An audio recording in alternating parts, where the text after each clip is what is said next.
Si Ferdinand Romualdez Marcos Jr.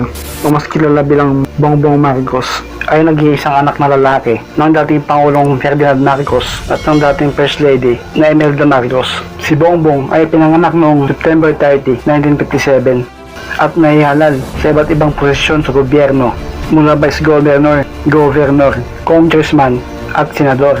Bago tayo magpatuloy ay unahin muna natin ang mga nagpa-shoutout na sina Machika Jake, Ervin Flauta, ay si Batch pala to. At shoutout din kay Dorothea Almasan. At pasalamatan na rin natin ang mga nag-share ng mga videos natin na sina Henilyn Esperanza Abuhin, Edna Foronias, Jason Sabangan, Norma Luyahan, at kay Greenish Vlogs. Salamat Lods! Mga idol, kung gusto nyo ng pampagood vibes, isearch nyo lang ang Greenish Vlogs. Meron tayo sa YouTube at Facebook page. Maraming salamat din kay Talahan na nag-request ng content na to. Okay, maraming salamat po. Ituloy natin. Mga bagay na tungkol kay Bongbong Marcos, iboboto mo pa ba siya pag nalaman mo to? Hello guys, it's Joe White TV. Kilala mo na ba si Bongbong Marcos? Marahil ay nakikilala lang natin siya sa mga balitang nakakalap natin, sa mga pahayagan, napapanood sa TV at naririnig minsan sa mga balita sa radyo. Kaya naman sa video ito ay hayaan yung ibahagi ko sa inyo ang ilan pang mga bagay na tungkol kay Bongbong Marcos. Sama-sama natin itong alamin, kaya umpisan na natin. Pinasok ang pag-aartista noong taong 1965 nung ipinalabas ang pelikulang Iginuhit ng Tadhana. Tungkol ito sa talambuhay ng Pangulong Ferdinand Marcos at ng kanyang asawa na si Imelda Marcos. Ang pelikulang ito ay pinagbidahan ni Luis Gonzalez bilang Ferdinand Marcos at Gloria Romero bilang Imelda Marcos. Ang batang Bongbong Marcos naman ay ginampanan mismo ni Bongbong Marcos kasama ang batang Vilma Santos na gumanap naman bilang batang Amy Marcos. Ang pelikulang ito ay naging malaking tulong at isa sa dahilan sa pagkakapanalo ni Ferdinand Marcos sa pagkapangulo noong panahon na yon. Sa isang bahagi ng pelikula ay may isang speech ang binitawan ng batang Bongbong at sinabi itong paglaki niya ay gusto niyang maging politician upang makapaglingkod sa bansa lalo na sa mga mahihirap. Sinabi niyang bibigyan niya ito ng mga bigas at ulam, maraming gamot, damit at ang mga bata naman ay bibigyan ng maraming laruan. Bongbong Marcos clone. Ang urban legend na ito ay nagsimula pa noong 1980s at ayon sa naging usap-usapan, ang totoong Bongbong Marcos ay patay na at ang nakikitang Bongbong Marcos ngayon ay isa na lamang clone. What? Oo, tama yung narinig.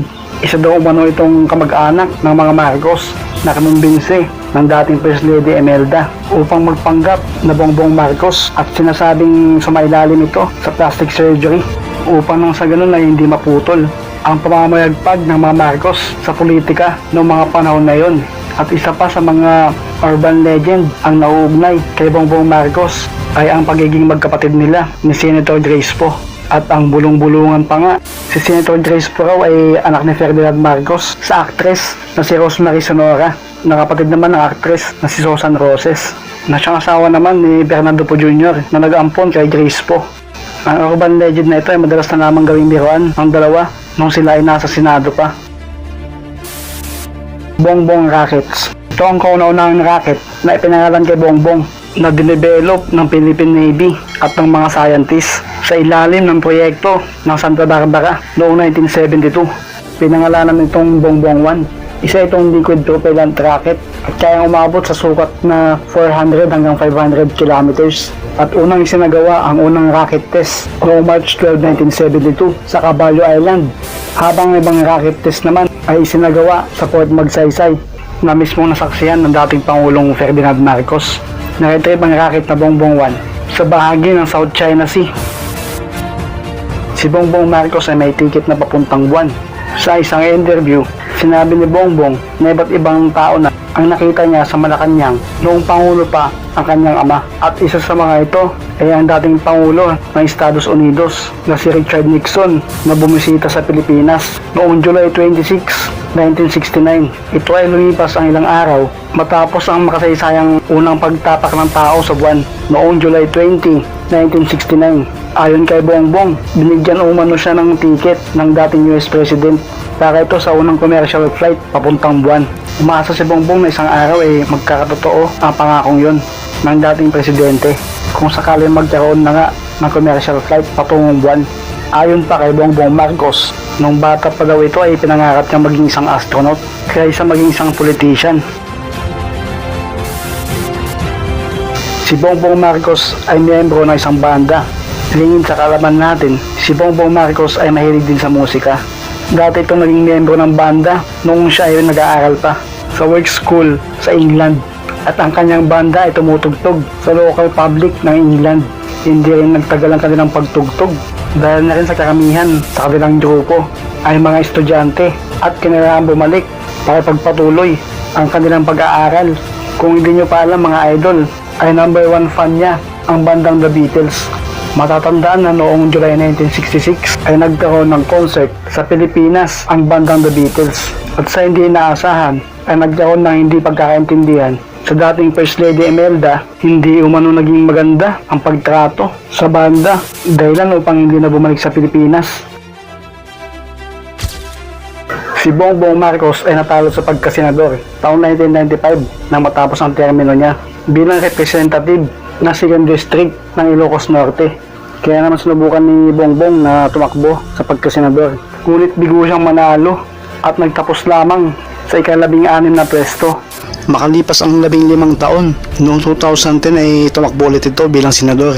Sa pagkakataong ito ay nagtapos ito sa ika-7 pwesto. Matapos naman ang termino nito sa pagkasenador noong 2016 ay tumakbo ito bilang Vice President at running mate ng yumaong senador na si Miriam Defensor Santiago.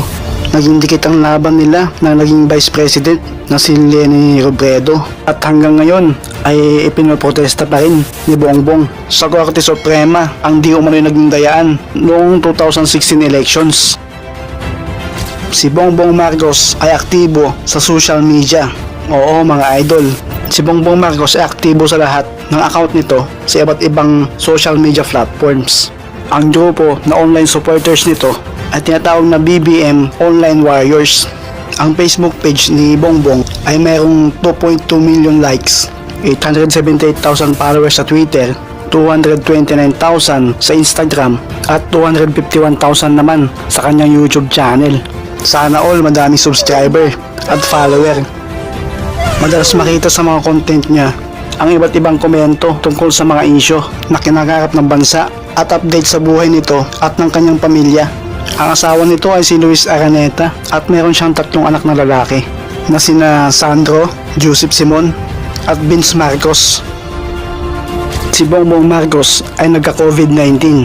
Oo, tama ang iyong narinig. Noong March ng taong ito, nang magtungo si Bongbong Marcos sa Spain upang dumalo sa kasal ng isa sa mga pamangkin niya. Nang mabalitaan niya magkakaroon ng lockdown sa Maynila, ay agad silang biyahe pabalik ng Pilipinas kasama ng kanyang asawa. Agad siyang nagpatingin sa ospital dahil na rin sa paninikip ng dibdib na nararamdaman niya. Pero di kalaunan ay umuwi rin siya sa kanilang bahay upang doon na lamang magpagaling. At makalipas ang ilang araw, March 22, noong isinugod si Bongbong sa emergency room dahil nahirapan ito sa paghinga at noong March 28 ay napag-alamang positibo siya sa COVID-19. Ayon kay Bongbong ay posibleng nahawa siya nung galing siya sa Spain at nagpasalamat siya sa mga frontliner, lalong-lalo na sa mga nag-alaga sa kanya noong siya ay nasa ospital pa. At ngayon ay magaling na si Bongbong at ibinahagi niya sa kanyang social media account ang naging karanasan niya sa pagiging positibo sa COVID-19. Si Bongbong Marcos ay tatakbo bilang presidente. Hindi maikakaila na maraming nagnanais na tumakbo ito sa pagkapangulo ngayong 2022 presidential elections. Ikaw, sino presidente mo? Si Bongbong din ba? Matatandaan na noong 2016 elections ay halos naging dikit ang laban nila ni Leni Robredo sa pagka-vice presidente. Siguradong maraming Marcos loyalists ang susuporta sa kanya kung sakaling tatakbo ito ng pagka-presidente. Naniniwala ang mga taga-suporta nito na maraming ginto at mga yaman na nakatago ang mga Marcos na mag-aangat sa Pilipinas sa kahirapan.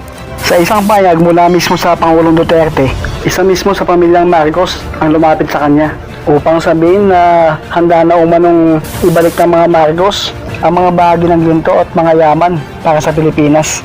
At sa isang panayam naman mula sa dating First Lady Imelda Marcos, sinabi nito na mayroong 7,000 tonelada ng ginto ang mga Marcos na nakalagak sa iba't ibang bangko, sa iba't ibang bansa, at ang lahat ng ito ay dokumentado. At sa kasalukuyan, ang 1 toneladang ginto ay nagkakahalaga ng humigit kumulang na $50 million. At kung susumahin ang sinasabing ginto ng dating First Lady Imelda, ang 7,000 tons of gold ay nagkakahalaga ng humigit kumulang sa 17 trillion pesos at sinasabing kaya nang bayaran ng 2 beses ang utang ng Pilipinas na ngayon ay umabot na sa halos 8 trillion pesos. Pinaniniwalaan na ang ginto ng mga Marcos ay galing sa bahagi ng nawawalang Yamashita Treasure. Ayon naman sa mga kritiko, ito ay mula daw sa ill-gotten wealth noong panahon ng rehimeng Marcos. Ayon naman sa dating First Lady Imelda Marcos, ang yaman at ginto nila ay bunga ng pagsisikap at mga investment ng dating Pangulong Ferdinand Marcos. Sa isang interview kay Bongbong Marcos, kinumpirma nito na tatakbo siya sa mas mataas na posisyon sa darating 2022 elections. Ngunit hindi nito sinabi kung anong posisyon dahil naniniwala ito sa payo ng dating senador na si Manny Villar na makakapekto sa halalan ang maagang pag-anunsyo kung balak nitong tumakbo sa mas mataas na posisyon. Kung sakaling tumakbo si Bongbong Marcos sa pagkapangulo, isa ka rin ba sa mga susuporta sa kanyang kandidatura? Mag-iwan ka ng sagot sa ating comment section para malaman din namin. So guys, it's Joel TV. Salamat. Hanggang dito na lang at kita-kits na lang hanggang sa susunod pang mga videos.